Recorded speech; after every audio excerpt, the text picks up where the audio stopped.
She missed a flight, and it changed everything. Elena Brooks, a woman on the verge of the biggest opportunity of her life, gave it all up to help a stranger in pain. What she didn't know? That stranger was a billionaire CEO in disguise. What followed was a whirlwind of betrayal, redemption, and a second chance that would impact thousands. This isn't just a story about career or love. It's about courage, compassion, and destiny colliding. Where are you watching from? Drop your city in the comments, and don't forget to subscribe for more powerful stories that just might change how you see the world. Elena Brooks had never liked airports, especially not on Monday mornings. The fluorescent lighting, the endless queues, the anxious chatter echoing off high ceilings, it all reminded her of transitions she had never asked for. But this morning was supposed to be different. Today, Denver International wasn't just another stop. It was the launch pad. She clutched her boarding pass to Los Angeles in one hand and her phone in the other, furiously scrolling through last-minute tips for acing executive-level interviews. After 5 years of stagnation in mid-tier PR roles, she was finally about to break through. If all went well at today's final round interview, she'd land the communications director position for Avontex, a sustainability-focused tech giant that could catapult her into the career she'd always envisioned. As she power-walked past Terminal C, heels tapping with urgency, she heard it, a voice, barely audible above the intercom. "Excuse me, can you help me?" It was hoarse, almost embarrassed. Elena froze mid-step. She turned, scanning the corridor. Slouched near a vending machine was a man, early 30s, maybe, clutching his shoulder and wincing in pain. He looked like he had either just fallen or was trying desperately not to. One of his legs trembled beneath him while the other braced against the cold metal like it was the only thing keeping him from collapsing. No one else seemed to notice. Travelers zipped by, earbuds in, lattes in hand, eyes locked on departure boards. The man caught her gaze. "Sorry," he managed through gritted teeth. "I think I dislocated something. Can you help me stand up?" Elena's grip on her phone tightened. Her gate was A17, final boarding in 6 minutes. She could still make it if she left now, just turned and walked. Her chest tightened. She heard her mother's voice in her head, the same voice that had raised her alone on factory shifts and takeout meals. "No one's coming to save you, baby. You gotta save yourself." But as Elena looked back at the man, who had now started to slump lower, sweat beading on his forehead, her legs refused to move. She stuffed her phone into her bag and rushed to him. "Don't try to stand too fast," she said, dropping to one knee beside him. "What happened?"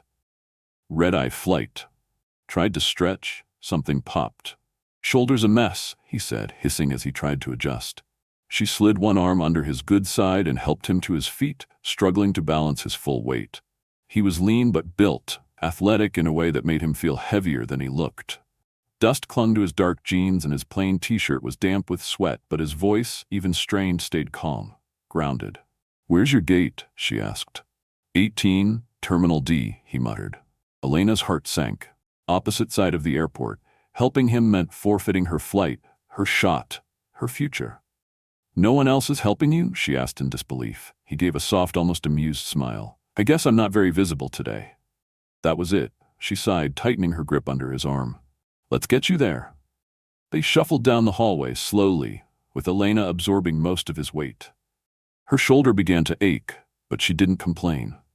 The world blurred around her, passengers brushing past, announcements echoing, the scent of Cinnabon and jet fuel in the air.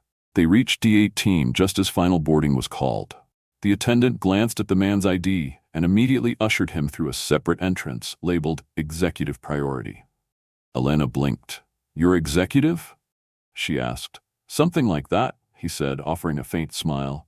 "Thanks for not walking away." She watched him disappear, then turned and ran, sprinting back toward her gate, lungs burning, feet screaming in her heels. But it was too late. The door was closed. The screen read, "Departed." Elena stood there, gasping, watching her career fly away without her. Her phone buzzed. A new email. "Interview slot filled. No rescheduling available." She dropped onto the nearest bench, staring blankly at the floor. All she had was an aching shoulder, a missed opportunity, and a name she never even asked for. 3 days passed, but it felt like 30. Elena stayed mostly in her apartment, a one-bedroom walk-up with peeling paint and a view of a brick wall. The silence was louder than usual, filled with the hum of missed calls from her mom and unread texts from coworkers asking if she got the job. She hadn't responded to any of them. How do you say, I threw away my future to help a stranger with a sprained shoulder? Even if you meant well, it still sounded like failure. She had gambled everything on one flight, one interview, and lost. Then came the email. No subject line, no signature. Just, I hope you're okay. I've been trying to find you. Please meet me at Remy's Cafe tomorrow at noon. DL. For a moment she stared at it, unsure if it was spam or a prank. But something about the initials, the quiet tone, it tugged at her curiosity. Darius Lane. She hadn't even asked his name that day. She almost didn't go, but the idea of doing nothing felt worse. The next day she arrived early, heart pounding in her chest. Remy's was a small downtown cafe with exposed brick walls and the kind of espresso machine that hissed like it had opinions. She wore her nicest blazer, more out of habit than hope. At exactly noon the door opened, and in walked Darius. Elena blinked. Gone was the man with messy hair and a grimace. Darius now stood tall, shoulder-heeled, in a tailored navy suit and polished shoes. His presence commanded attention, though he made no effort to. No entourage, no flash, just calm, quiet control. You look different, she said, rising slowly. Yeah, he replied with a sheepish smile. I clean up all right. They sat. For a few awkward seconds, the silence hung between them like condensation on the glass. I owe you an explanation, he said, folding his hands on the table, and probably a lot more. I didn't do it expecting anything back, Elena replied. I know, he said softly. That's what makes it matter. Then he took a breath, as if peeling back a mask. My name is Darius Lane. I'm the founder and CEO of Aeropulse. She froze. The cargo aviation company? Among other things, he nodded. We've been shifting focus, building new training centers, expanding into humanitarian logistics. But none of that matters right now. What matters is what you did. You gave up something important for someone you didn't know. I missed my interview, Elena said quietly. It was a once-in-a-lifetime thing. Now it's gone. Darius didn't flinch. That's exactly why I'm here. I want to offer you a different kind of opportunity. One where you don't have to beg for a seat at the table. One where you help build the table. Elena blinked. You're offering me a job? I'm offering you a chance to lead, he said. I'm creating a public impact division, real outreach, real storytelling, especially in underrepresented markets. I need someone who gets people, not just the data, the emotion, the humanity. She shook her head. You barely know me. He leaned forward. But I saw who you are when no one was watching. Elena didn't know what to say. Gratitude and skepticism battled inside her. Was this a test, a trick, or something real? I'm not saying yes, she said finally. I need time. I need to breathe. Take all the time you want, Darius said, sliding a simple black business card across the table. His name, his number. No title, no pressure. He stood to leave but paused. And Elena, he said, turning back, you didn't lose your future, you just rerouted it. As he stepped out into the street, Elena sat in stunned silence, the card still warm between her fingers. Something inside her, small, cautious but alive, began to flicker again. A future she hadn't seen coming might be waiting, and this time she wouldn't be late. Elena didn't sleep much the night before her flight to Seattle. The Aeropulse onboarding packet had arrived in a sleek, minimalist folder with a boarding pass, hotel itinerary, and a handwritten note from Darius. No more missed flights. See you soon. She packed with care, blouses pressed, heels wrapped in tissue, business cards freshly printed, even though she still didn't know exactly what her title would be. Something about the ambiguity thrilled and terrified her in equal parts. When the town car pulled up in front of Aeropulse's headquarters, Elena's breath caught. The building was a shimmering glass structure shaped like a rising wing, set against the gray Seattle sky. As she stepped inside, her heels echoing across polished stone floors, she was greeted not by a receptionist but by a woman named Ava, the global strategy director. Mr. Lane asked me to show you around personally, Ava said with a warm but efficient smile. The tour was a blur. Open workspaces filled with collaborative energy, multilingual conversations bouncing off glass walls, and digital displays mapping out logistics routes across underserved regions. Everything moved fast, and yet Elena didn't feel pushed. Just accelerated. as if she'd been stuck in first gear her entire career and someone had just shifted her to fifth. At the end of the tour, Ava led her to the executive floor, where a private office with her name already engraved on the doorplate waited. She ran her fingers over the plaque, disbelief rising in her throat. This wasn't a cubicle. This was trust. Her first meeting with Darius wasn't in a boardroom. It was on the rooftop terrace. He stood at the edge, nursing a coffee, looking out over Lake Union. "You made it," he said, turning when she approached. "I didn't even know I was going somewhere until a few days ago." "That's the thing about good journeys," he replied. "You don't always see them coming." They spoke casually, but beneath every word was a current of intention. Darius wasn't offering her a position. He was inviting her into a mission. He outlined the new public engagement initiative: global community partnerships, aviation scholarships for women in STEM, and crisis response programs that could mobilize within 24 hours. Her role would be to shape the story, build the face of Aeropulse as more than just a logistics company. "But why me?" Elena asked, still grappling with the scope of it. Darius looked at her then, not as a CEO, but as someone who remembered what it meant to be overlooked. "Because when it wasn't your job, when there was no title, no paycheck, no glory, you still showed up. That tells me everything I need to know." The first few weeks were chaos wrapped in caffeine. Elena was thrown into meetings with brand strategists, international partners, and emergency response analysts. She learned how to translate technical jargon into human connection, how to craft messaging that didn't sound like charity, but like dignity. The learning curve was steep. The stakes were higher than anything she'd faced before. Then came the gala. It was a last-minute crisis. The keynote speaker canceled due to a medical emergency, and the audience was filled with investors, senators, and international press. Darius turned to Elena, calm but firm. "You're up." "What?" she nearly choked. "I've never." "You've lived it. Just speak from there." Her legs felt like cinder blocks as she stepped onto the stage, heart hammering. But when the lights hit her and the room hushed, something shifted. She didn't speak from notes. She spoke from the airport terminal. From the moment she chose compassion over ambition. From the voice inside that had told her, do the right thing anyway. When she finished, the applause didn't erupt. It rose. Steady. Real. Elena smiled, not because she had performed, but because she had connected. And somewhere in the crowd, Darius stood watching. Not proud like a boss, but steady like an anchor. In that moment, she didn't feel like an employee. She felt like a co-architect of something much bigger than herself. The air in Manila was dense with humidity and promise. Elena stepped off the Aeropulse charter with her press team and felt the weight of jet lag dissolve in the excitement buzzing across the new training compound.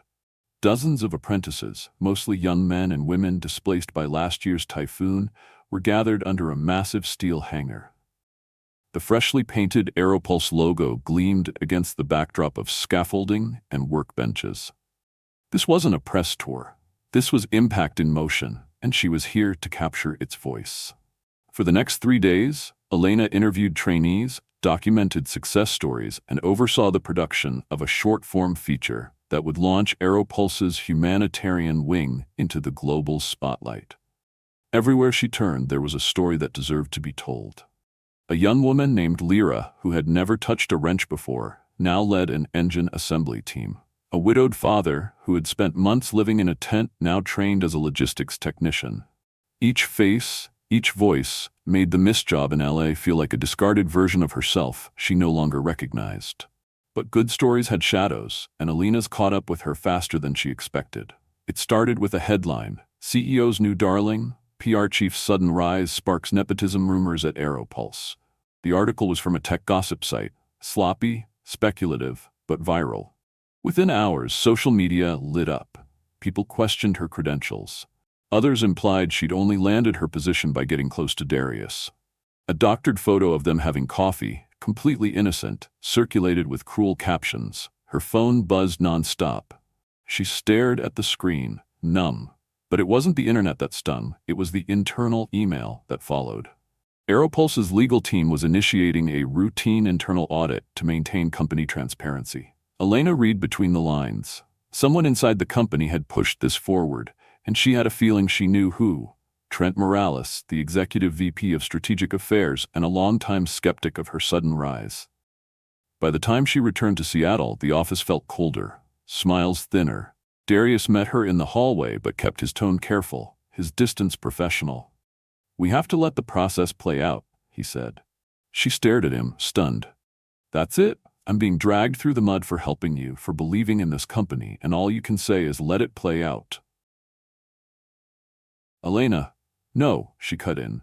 "Don't Elena me. I stood by you when I had nothing to gain, and now, when I need someone to do the same, you're nowhere." His jaw tightened. "It's not that simple. We're a global company. There are protocols." She scoffed. "Protocols? You're the CEO, Darius. You are the protocol." She walked away before he could respond. Her resignation letter was in his inbox before the hour ended. The next few days passed in a haze of silence and boxes. She cleared out her office quietly. No dramatic exit, no scene. Just a slow goodbye to a place that had once felt like a second chance. But on her last night in Seattle, a courier delivered an envelope to her apartment. No note, just a folded letter inside. It was from Lyra, the apprentice she had interviewed in Manila. The girl's handwriting was neat, hopeful. "Thank you, Miss Elena. You said our stories mattered. No one ever said that before. Because of you, I believe I can be more than what happened to me. You gave me wings I never thought I had." Tears blurred Elena's vision. She hadn't lost everything. Not really. Even if the headlines got it wrong, the people who mattered knew the truth. She had told stories that lifted people, and that, she realized, was something no rumor could take away. The lecture hall at Franklin University buzzed with quiet conversation and the tapping of laptop keys as students trickled in. Elena stood at the podium, smoothing out her blazer with fingers that still trembled slightly. She wasn't here as a former executive or viral headline. She was here as a guest speaker, invited by a former colleague who believed her story wasn't over yet. She took a deep breath and began her talk. Redemption is rarely loud. Sometimes it starts with a choice you didn't plan to make. Afterwards, students lined up to speak with her, asking about resilience, truth-telling, and how to rebuild when everything feels broken. For the first time in weeks, Elena felt like herself again. Not the accused, not the outcast, just a woman who had taken a leap and learned to land on her own feet. She was packing up her notes when she heard the voice. "Elena." She looked up. Darius. He stood near the back of the auditorium, dressed in a charcoal coat, his posture composed but uncertain. For a second, neither of them moved. Then she walked to him, slowly. "I didn't expect to see you here," she said, keeping her voice even. "I saw the flyer online. I needed to hear you speak," he replied, "and I needed to apologize." Elena raised a brow. "It's a little late for that, don't you think?" Darius exhaled. "I should have done more, should have said more, but I didn't want to risk tainting the investigation or make it seem like you didn't earn what you built." "You thought staying silent would protect me," she said softly. "I thought following the rules would," he corrected. "But I forgot. You're the one who taught me the rules don't always protect the right people." They stood in silence for a moment. Then Darius pulled a thin folder from his coat. "The audit's done. Trent was the one behind the leak. He's out. The board has reviewed everything, and they've extended a formal apology. But more than that," he paused, holding her gaze, "they want you back." Elena blinked. "Why?" "Because they finally saw what I saw from the beginning," he said. "Someone who leads with truth. Someone who makes people feel seen." She hesitated, fingers tracing the edge of the folder. "I don't know if I can go back." "You wouldn't be going back," Darius said. "You'd be leading forward. The board's created a new position, Chief Human Impact Officer. It's yours if you want it." The weight of the offer settled on her chest, not heavy, but solid, real. "And what about you?" she asked. "What role do you play in this?"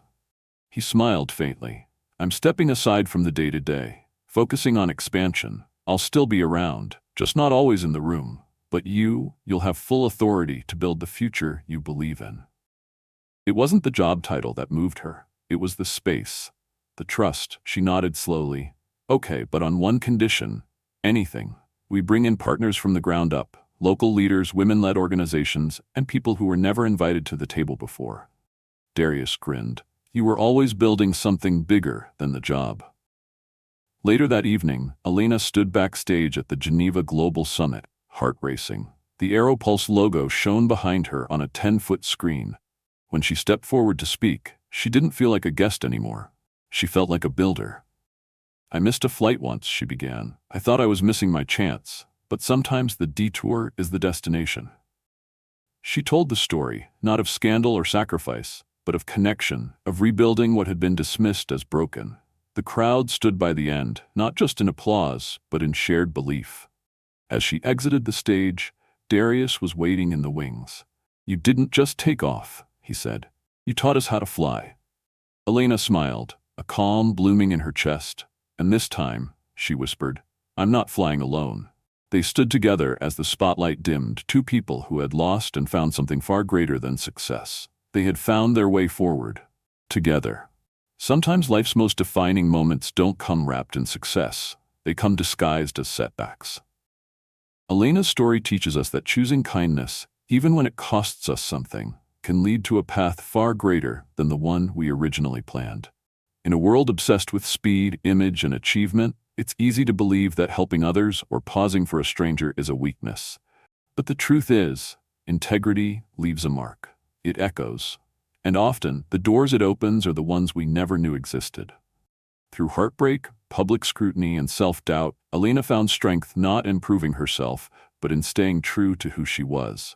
Her ability to see people beyond titles or appearances changed not only her life, but the lives of thousands around the world.